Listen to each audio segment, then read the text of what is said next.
Ma'am MRQ कब होगा? MRQ का असाइनमेंट दिया था ना आप लोगों को? Yes ma'am. तो इस बार का हम अप्रैल का वही था और मई में कुछ दिन बाद लेते हैं, सेकेंड या फिर जमा कर दिए थे। नेक्स्ट वीक में। Okay ma'am. नेक्स्ट वीक में असाइनमेंट दिया था ना, इस बार लेंगे तो वो फिर हम लोग करेंगे। आई थिंक आज 10th है ना, अराउंड 20 करते हैं।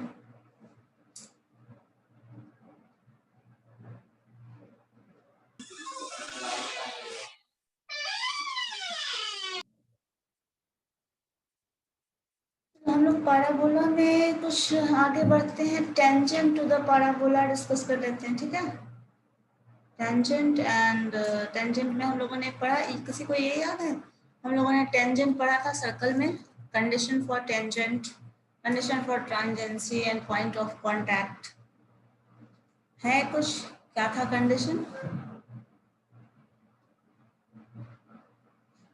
बताइए, what was the condition at that time? पढ़ा था, ये याद है? Condition for tangency and point of ma'am contact. मेरे को बता दीजिए ना, लास्ट क्लास मिस हो गया था मेरे से। लास्ट क्लास में हम लोगों ने क्वेश्चन किया है, क्वेश्चन ही डिस्कस किया था लास्ट क्लास में ना। कौन थे लास्ट क्लास में? आई थिंक प्रियांशु थे, शमरीन आप थी,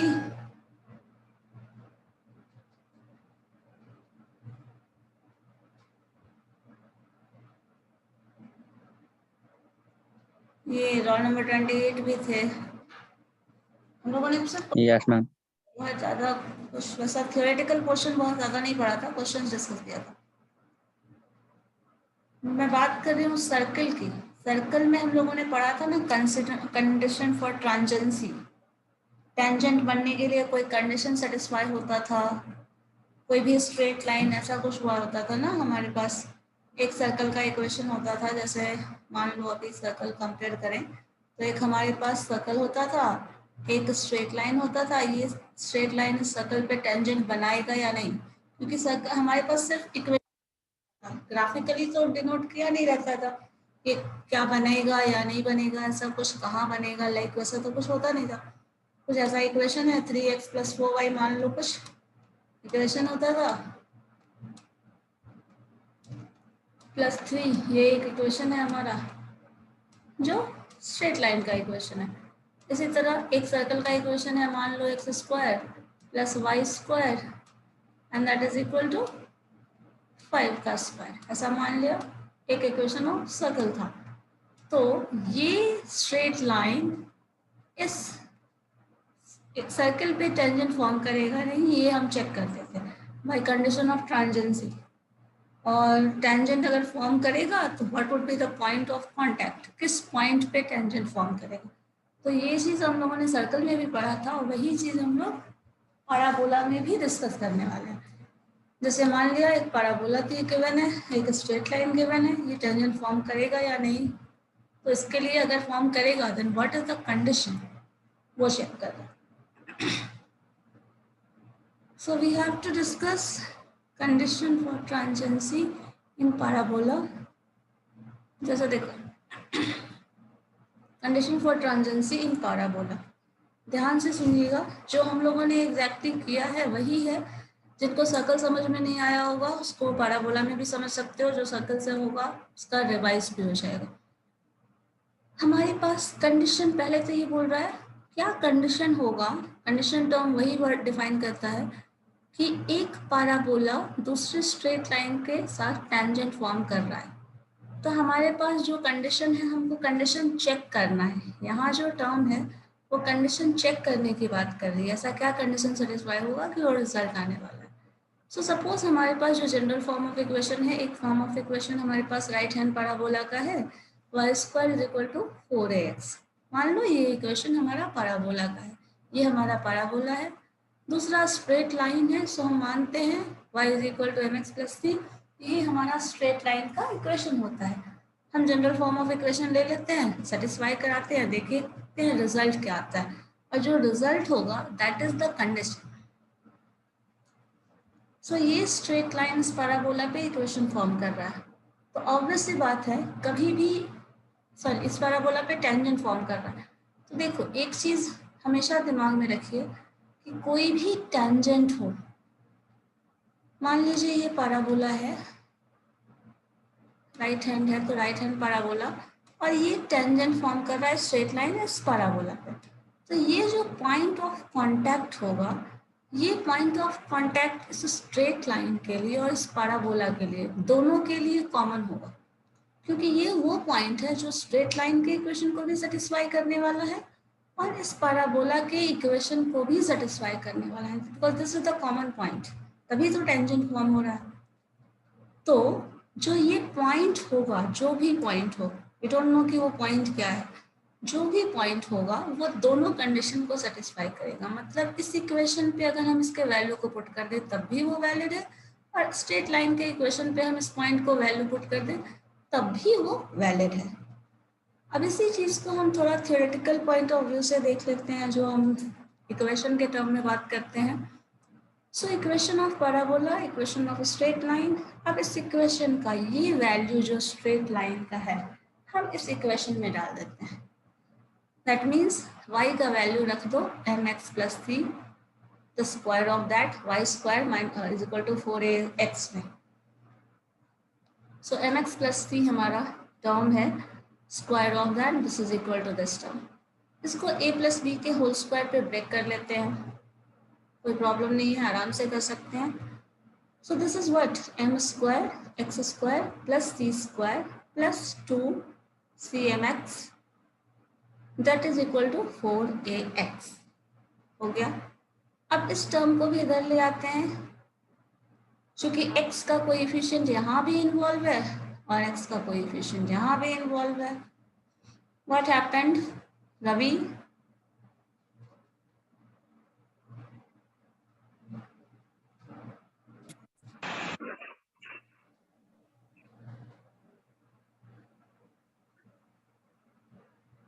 कुछ बोलना है, कुछ पूछना है? No miss.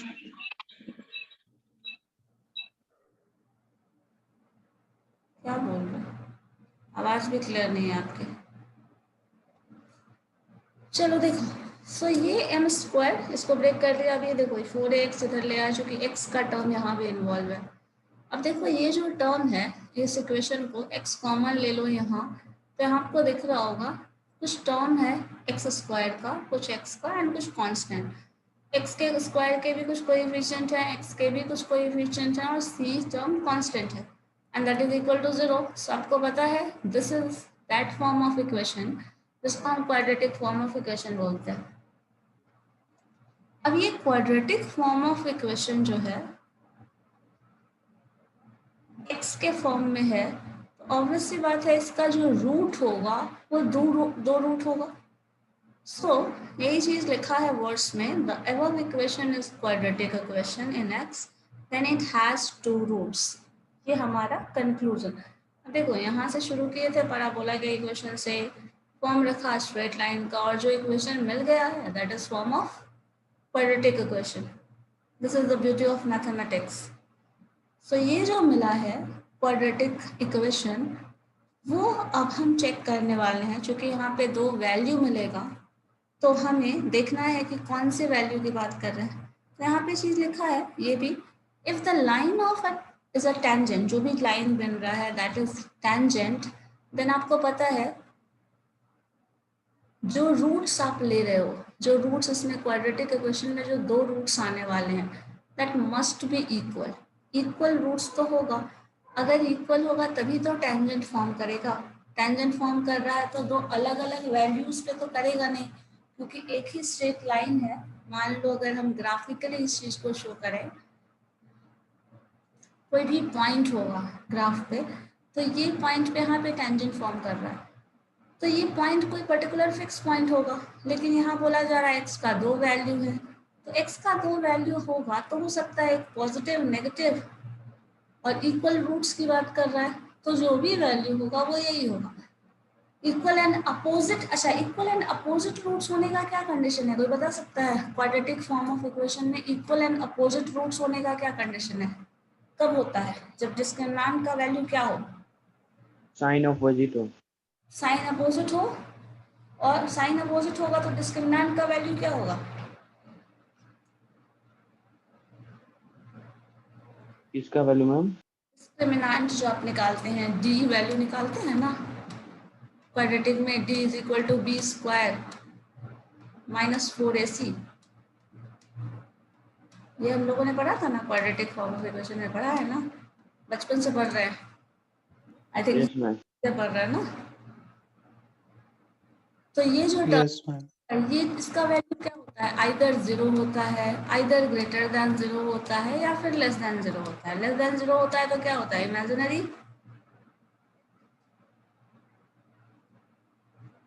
Yes yes ma'am. Ma'am.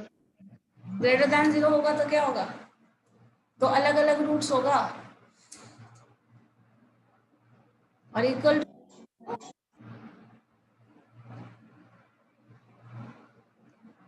Roots होगा, बट अपोजिट साइन हो सकता है। देखो, तो यही चीज है ये कंडीशन, चूंकि दो रूट्स एग्जिस्ट करेगा और दोनों रूट्स एग्जिस्ट करने वाला है तो इक्वल है, तो डिस्क्रिमिनेंट मस्ट बी 0।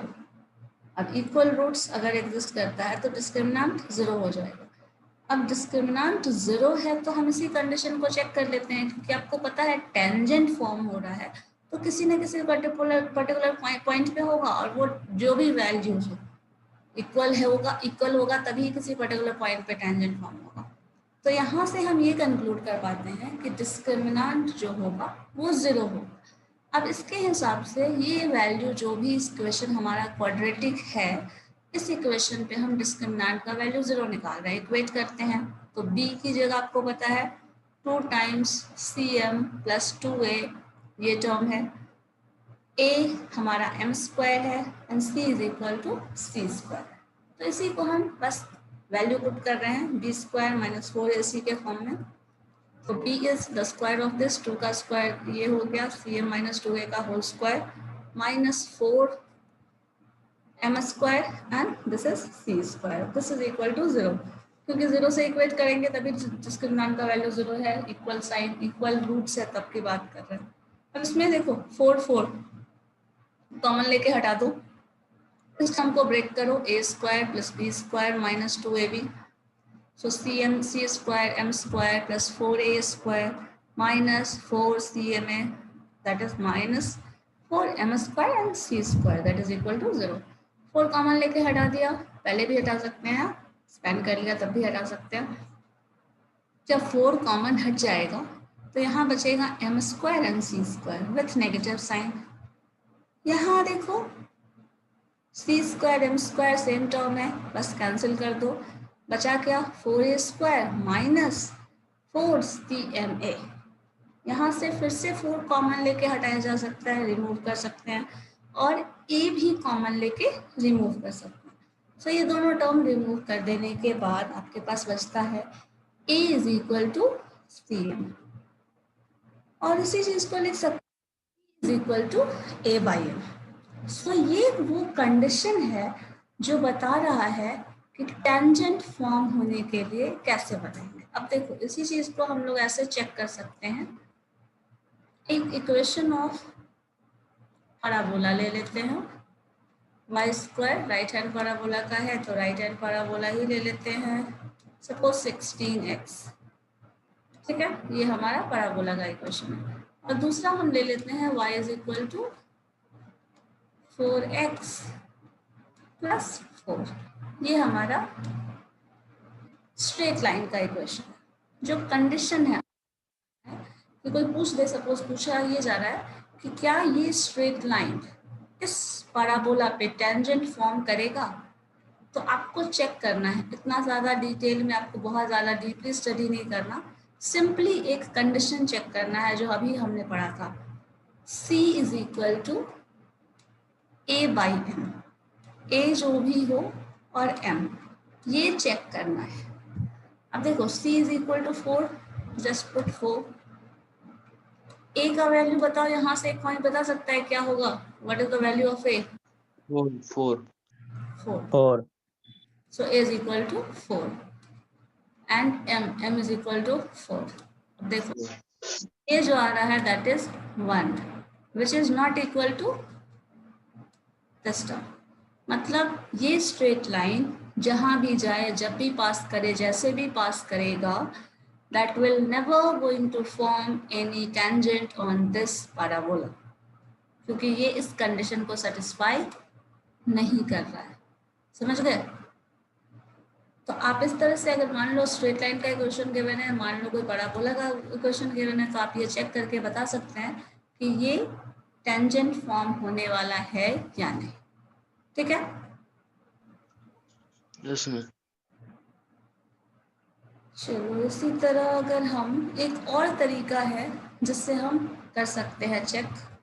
मान लीजिए अगर इक्वेशन ऑफ द फॉर्म इस फॉर्म का नहीं दिया हो, जैसे हमारे पास generally equation y equal to mx plus c होता है, या फिर मान लो अभी जस्ट थोड़ी देर पहले मैंने जो इक्वेशन लिखा था 3x plus 4y plus some constant is equal to 0, तो उस इक्वेशन के फॉर्म में।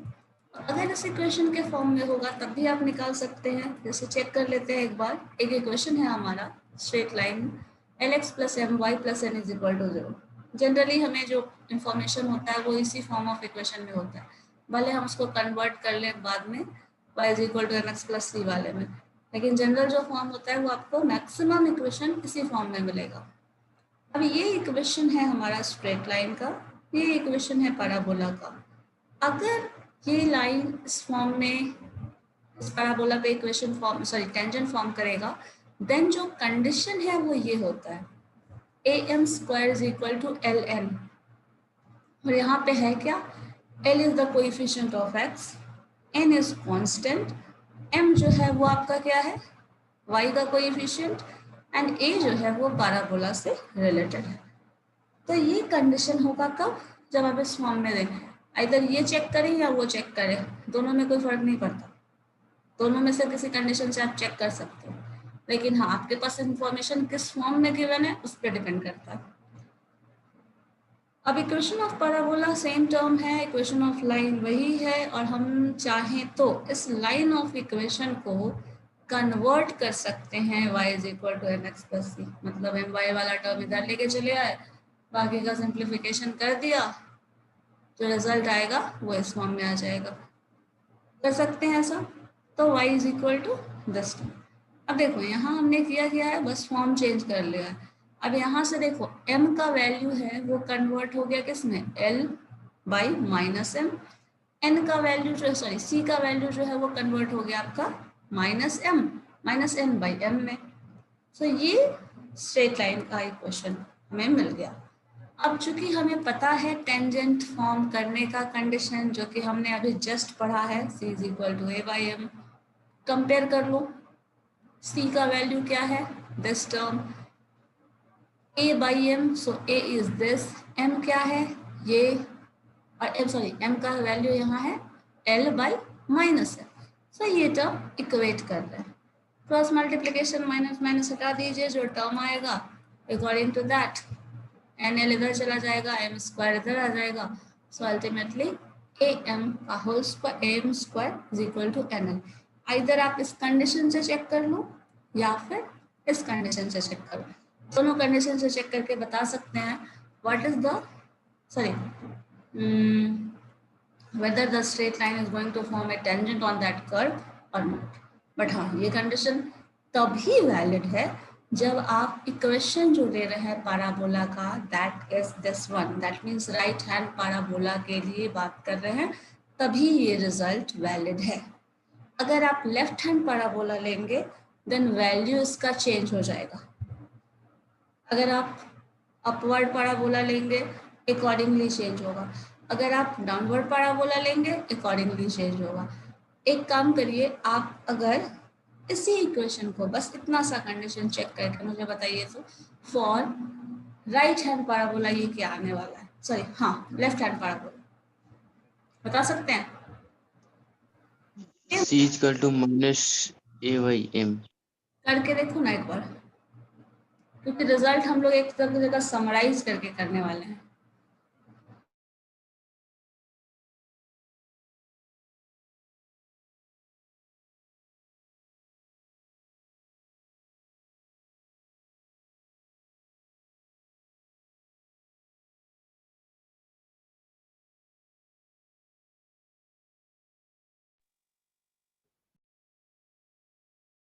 सब लोग करके देखो।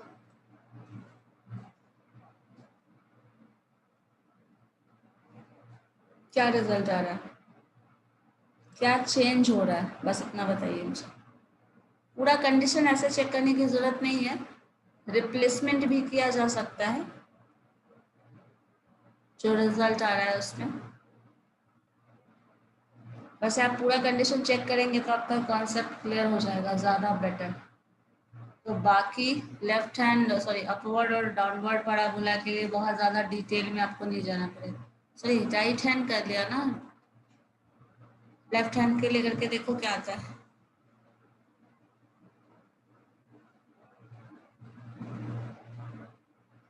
बताओ मुझे क्या होगा।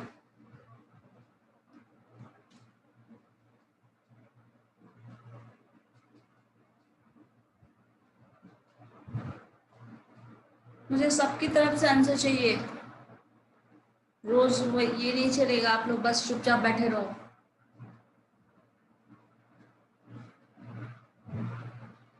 अदरवाइज मैं सबका अटेंडेंस गायब कर दूंगी, देख लेना।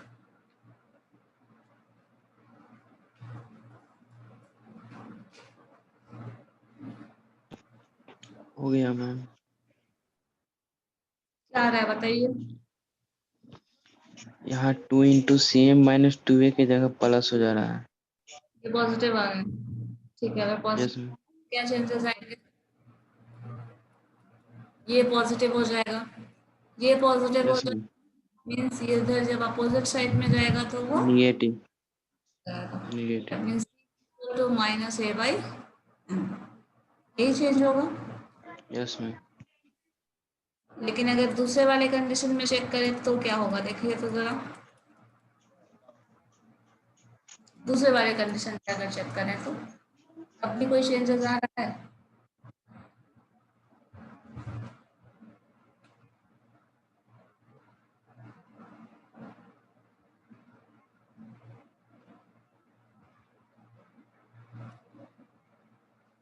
रोल नंबर 28 बताइए क्या होगा।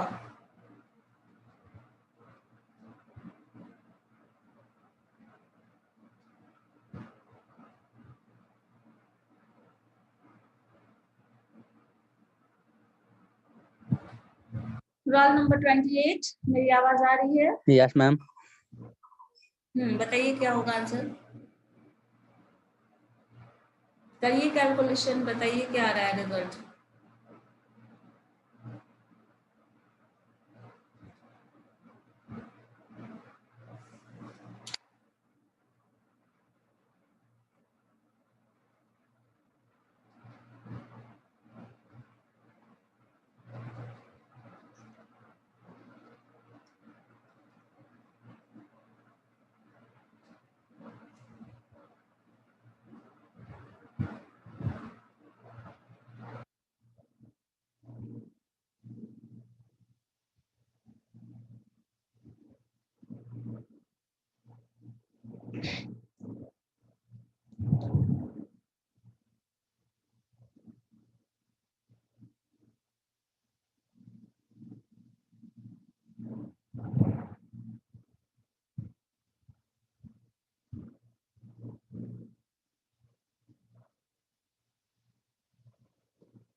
ये सारा रिजल्ट सब लोग निकालने वाले हैं और फिर उसको एक बार समराइज करके याद करेंगे तो ज्यादा आसान हो जाएगा आपको।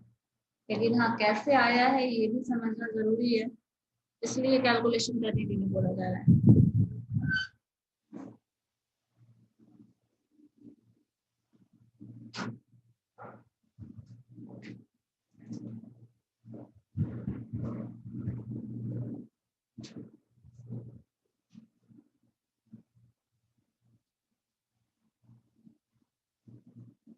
कि जितने भी फॉर्म ऑफ पैराबोला है सब में आपका चेंज होने वाला है वैल्यूज अकॉर्डिंगली, सब अलग अलग टर्म को मीन करता है। क्योंकि किसी में फोकस पॉजिटिव होगा, किसी में फोकस नेगेटिव होगा,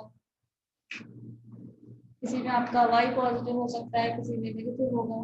तो ये टर्म्स चेंज होने वाले हैं ना, रिजल्ट कहीं ना कहीं अफेक्टेड होगा। तो जब तक इसका प्रैक्टिस करोगे आप, तभी जाकर क्लियर होगा कि आप टेंजेंट कहाँ फॉर्म होने वाला है, किस सेक्शन में कैसा टर्म बनने वाला है, वो आपको पता चल जाएगा। सिर्फ आप इक्वेशन देख के बता सकते हैं, बट उस स्टेज पे आने के लिए वो सॉल्व करना जरूरी है। समझ रहे हो मेरी बात? Yes ma'am. चलो बताइए रिजल्ट क्या आ रहा है इस केस में।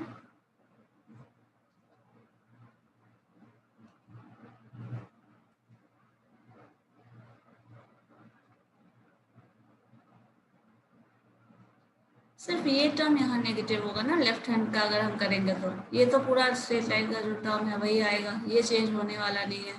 यहाँ पे नेगेटिव होता है, सिर्फ ए नेगेटिव हो जाता है। जब ए नेगेटिव होगा तो आपका जो टर्म आने वाला है ये भी नेगेटिव होगा। दैट मीन्स ये नेगेटिव नेगेटिव कैंसिल हो जाएगा, एक नेगेटिव साइन इधर बचा रह जाएगा।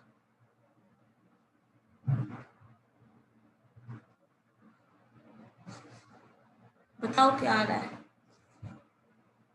क्योंकि बाकी सारा टर्म तो सेम ही रहने वाला है।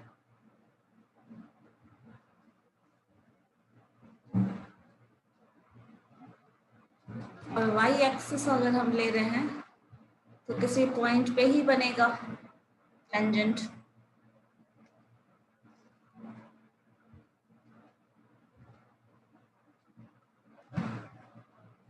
बस माइनस साइन मल्टीप्लाई हो जाएगा ना।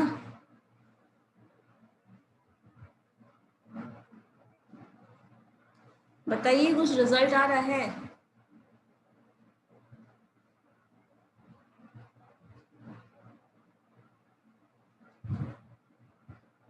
प्रशांत आप कैलकुलेट कर रहे थे ना, क्या हुआ? Yes ma'am. क्या आ रहा है, सिर्फ नेगेटिव हो जा रहा है या फिर कुछ और चेंज हो रहा है? Minus M square equal to L N. बस यही ना, minus A M square is equal to L N. मतलब ये सिर्फ माइनस आ जा रहा है। तो हम लोग ये बोल सकते हैं, मैंने यही बताया ना आपको, ये जो टर्म है ये लाइन तो वही रहेगा, ये चेंज नहीं होने वाला। ये है सिर्फ ए बदल जा रहा है, ए बदल रहा है, दैट मीन्स यहाँ जो नेगेटिव साइन एक नया आ जाएगा। So this will cancel this negative sign. यहाँ एक नेगेटिव आपका बचा रह जाता है, वो बाद में उधर मल्टीप्लाई हो जाएगा, आपका ये टर्म नेगेटिव आ जाएगा। बस इतना ही करना था। चलो देखो नेक्स्ट स्टेप पे, चूंकि अब टेंजेंट हम लोगों ने देखा क्या, कंडीशन ऑफ ट्रांजेंसी। जब टेंजेंट फॉर्म होगा कोई भी किसी भी पैराबोला पे किसी स्ट्रेट लाइन के थ्रू, तो टेंजेंट फॉर्म होने का कंडीशन क्या है।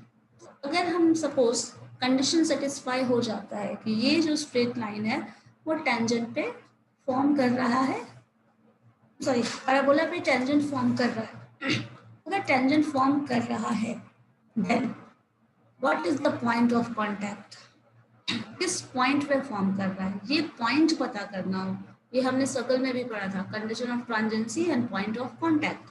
सो किस पॉइंट पे बनेगा, तो वो पॉइंट को कैसे डिस्क्राइब करेंगे। सो पॉइंट को डिस्क्राइब करने के लिए पैराबोला में सपोज पॉइंट ऑफ कॉन्टैक्ट जो भी होगा दैट इज इन पैराबोला, हमने वही इक्वेशन लिया है बिकॉज जिसकी कंडीशन चेक कर रहे हैं अकॉर्डिंगली चलते हैं। y is equal to 4x, y square is equal to 4ax। Equation of line y is equal to mx plus c हमारे पास यही है। पैराबोला को अगर हम चाहें इक्वेशन ऑफ पैराबोला को लिख सकते हैं y square is equal to 4ax, आराम से, ये हमारा इक्वेशन है। और अगर हम इसे लिख सकते हैं x is equal to Y square by 4a, अगर हम ऐसा लिखे तो कोई प्रॉब्लम है, लिखा जा सकता है या नहीं?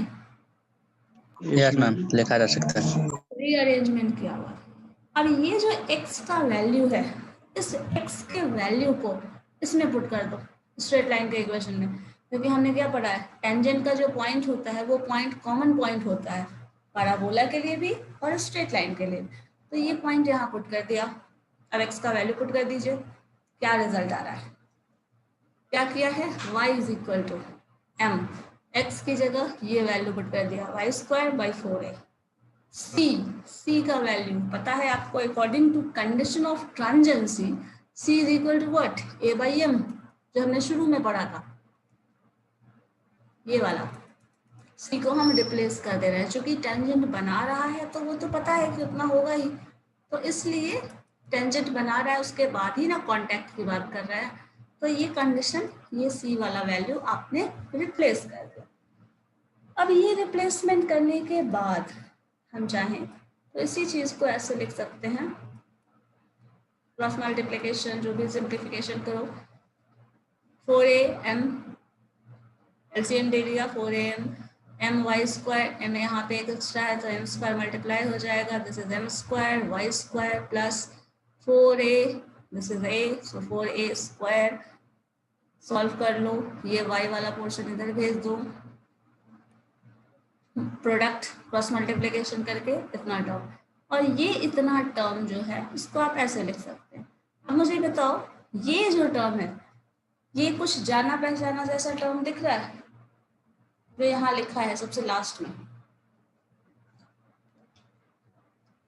उसको सिंप्लीफाई करने का कोई तरीका ऐसा लग रहा है कहीं वो टर्म देखा है, या फिर कुछ उसको सिंप्लीफिकेशन करने का हमारे पास कोई शॉर्टकट है? a माइनस बी का होल स्क्वायर। हाँ, सो a माइनस बी के होल स्क्वायर पे हम चाहें तो इसको ब्रेक कर सकते हैं। Yes ma'am, yes ma'am. तो a माइनस बी के होल स्क्वायर पे अगर हम ब्रेक कर लें इसको तो simply a is equal to, देखिए क्या दिख रहा है आपका, M square Y square a की जगह, और 4a जो हम यहाँ है ये 2a is equal to b लिख रहा है। सो एम वाई माइनस 2a का होल स्क्वायर हमें ये मिल रहा है, ये पूरा सेट सिंप्लीफाई करके देख सकते हो आप, a square M square Y square आएगा, दूसरे में 4a स्क्वायर आ जाएगा, ये हो जाएगा माइनस 2 इंटू 2 4am y, ये हो जाएगा। सो सिंपली ये इतना टर्म लिख सकते हैं, दैट इज इक्वल टू 0। अब यहाँ से ये टर्म तो 0 मिल गया, इक्वेट कर लो, स्क्वायर है इधर भी स्क्वायर है, रिप्लेस कर दो, ये स्क्वायर टर्म हट जाएगा, M Y is equal to 2a, so y is equal to 2a by m। ये y कोऑर्डिनेट बता रहा है जब टेंजेंट फॉर्म होगा तब। दूसरा, अगर y कोऑर्डिनेट मिल गया है then put this value in this equation. आपके पास ये इक्वेशन गिवन है, x is equal to Y square by 4a। अब इस इक्वेशन पे वैल्यू पुट कर दीजिए, वाई स्क्वायर, वाई का वैल्यू आपके पास गिवन है ना, अभी जस्ट आया है वाई का वैल्यू, अब इसी पे वैल्यू पुट कर दो, वाई का वैल्यू क्या आया, 2a by m, value put कर देंगे तो क्या आ जाएगा, 2a 4a, Y square by 4a पता है, 2a बाई m का होल स्क्वायर।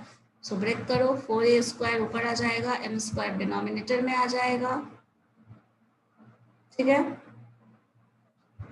4a ऑलरेडी हमारे पास है यहाँ पे, this will cancel this one, a square cancel, sorry a square से a कैंसिल हो जाएगा एंड 4 कैंसिल हो जाएगा, जो बचा गया a बाई एम स्क्वायर।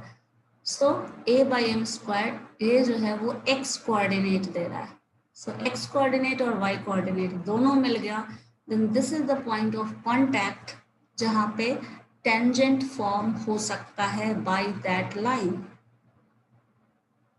अगर टेंजेंट फॉर्म होगा तो इसी पॉइंट पे होगा।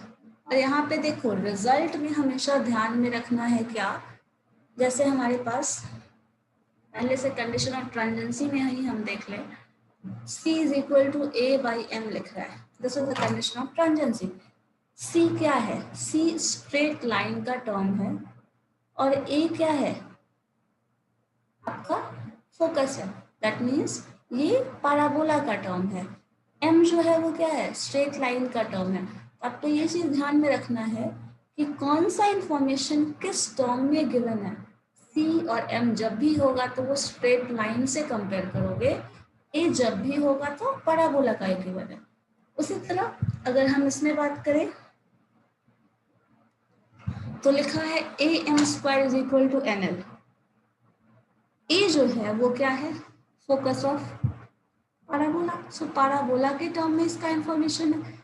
एम क्या है जरा चेक करिए, आपके पास इक्वेशन तो दिया है ये lx plus m y m of y. तो ये चीज आपको ध्यान में रखना होगा कि m जो टर्म है वो कोएफिशिएंट ऑफ y है, तब ये सॉल्व होके कंडीशन आ रहा है। तो अगर आपको जनरल टर्म इक्वेशन नहीं, जैसे इक्वेशन याद रहेगा तभी ऐसे इस्तेमाल कर पाएंगे, नहीं तो अगर जनरल टर्म पता है तो आप डायरेक्टली इसका इस्तेमाल कर सकते हो। तो y का कोएफिशिएंट m है, तो ये भी ध्यान में रखना होगा a जो प्रोडक्ट मल्टीप्लाई हो रहा है वो y के कोएफिशिएंट के स्क्वायर से मल्टीप्लाई कर रहे हो। n जो है वो क्या है, कांस्टेंट है, और l क्या है, x का कोएफिशिएंट है। वापस से जाके चेक कर लो। Multiple of x। जो भी कोएफिशिएंट ऑफ x है और n कांस्टेंट है। तो ये अगर आपको कॉन्फ़िगरेशन समझ में आ जाता है ना, ये कंडीशन में कौन सा टर्म कहाँ से आ रहा है, तो आपके लिए कंडीशन चेक करना ज्यादा आसान है। ऐसे फॉर्मूला तो सबको याद हो जाता है, बट फॉर्मूला में m का वैल्यू क्या है आपको क्वेश्चन में ये समझना जरूरी है, क्योंकि इस फॉर्म में इक्वेशन में जो भी इंफॉर्मेशन दिया रहेगा ना वो अकॉर्डिंगली दिया रहेगा। तो आपको पता होना चाहिए m is the coefficient of y, n is the constant and l is the coefficient of x। इसी तरह ये जो पॉइंट ऑफ कांटेक्ट की बात कर रहा है ये भी ध्यान में होना चाहिए। a बाई एम स्क्वायर अगर टेंजेंट फॉर्म होता है, पहले तो आप कंडीशन चेक कर लो और डायरेक्टली a का वैल्यू जो भी हो 4a 5a जो भी होता है, a का वैल्यू जो भी हो that divided by M square and a का वैल्यू जो भी है उसका 2 times that divided by the coefficient of, this is the coefficient of y, this is the coefficient of y। m क्या था, कोएफिशिएंट ऑफ y था। सो coefficient of y और ये जो टर्म है वो डिफाइन कर रहा है। m शायद यहाँ पे आपका क्या है, I think mx plus c के टर्म में दिया है ना, तो x का कोएफिशिएंट है, तो ये भी ध्यान में रखना पड़ेगा। अगर ये ध्यान में रखते हो तो ऐसा क्वेश्चन बनाने में बहुत ज़्यादा टाइम नहीं लगने वाला।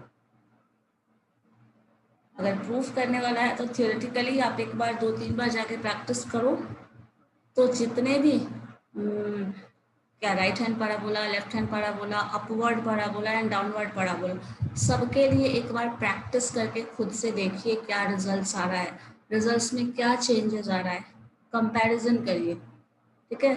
अकॉर्डिंगली वो चीज़ अपने आप माइंड में क्लियर हो जाएगा कि उसके टर्म्स का मतलब क्या है, कॉन्सेप्ट क्या मीन कर रहा है, जो भी टर्म्स है वो चीज़ बहुत आराम से एकदम माइंड में क्लियर होता जाएगा।